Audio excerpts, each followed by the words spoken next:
Nandito nga kami sa probinsya mga master at bigla nga kami nagkayaya maligo. So ngayon nga ay maliligo kami sa kulong-kulong mga master. So mula dito sa barangay namin sa bundok is maglalakbay kami ng mga 15 kilometers papunta ron sa beach na pupuntahan namin. So itong beach na to mga master is ngayon lang namin pupuntahan.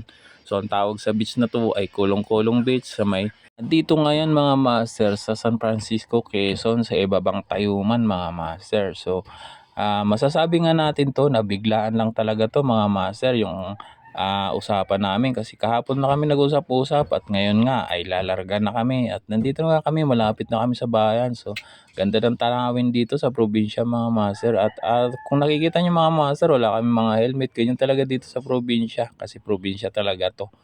Ang kasi gusto nila malibot mga master yung mga beach dito. So nakaligo na kami sa Magkarang, sa Palong Maria, sa Aroma Beach. So dito na lang at mayroon pang isa baka sa susunod na uwi namin ay pupuntahan namin yung isang beach na hindi pa namin napupuntahan.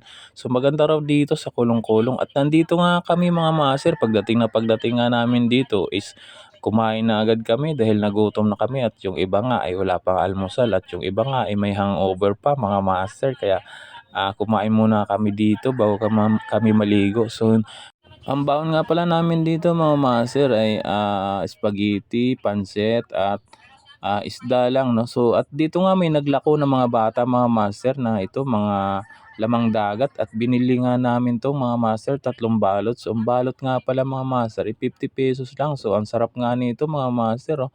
So dito nga nagtalo-talo kami mga master kung ano yung mga pangalan nito kasi sari-sari talaga siya mga master.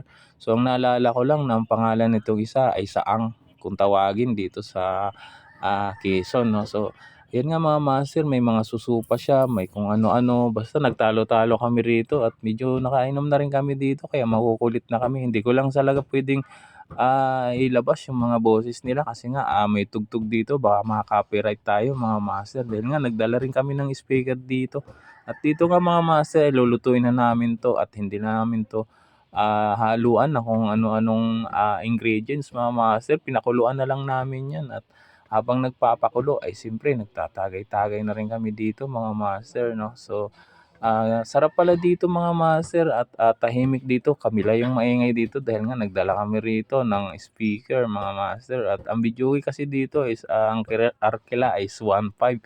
Kaya minabuti ng pinsan ko na magdala ng speaker. So ito nga pala ang pulutan namin, kinilaw at saka inihaw na tambakol kasi nga hindi pa luto yung binili namin ng mga shell mga master. So yun na nga, nabitin tayo mga master dahil biglaan lang kasi to. Bye bye.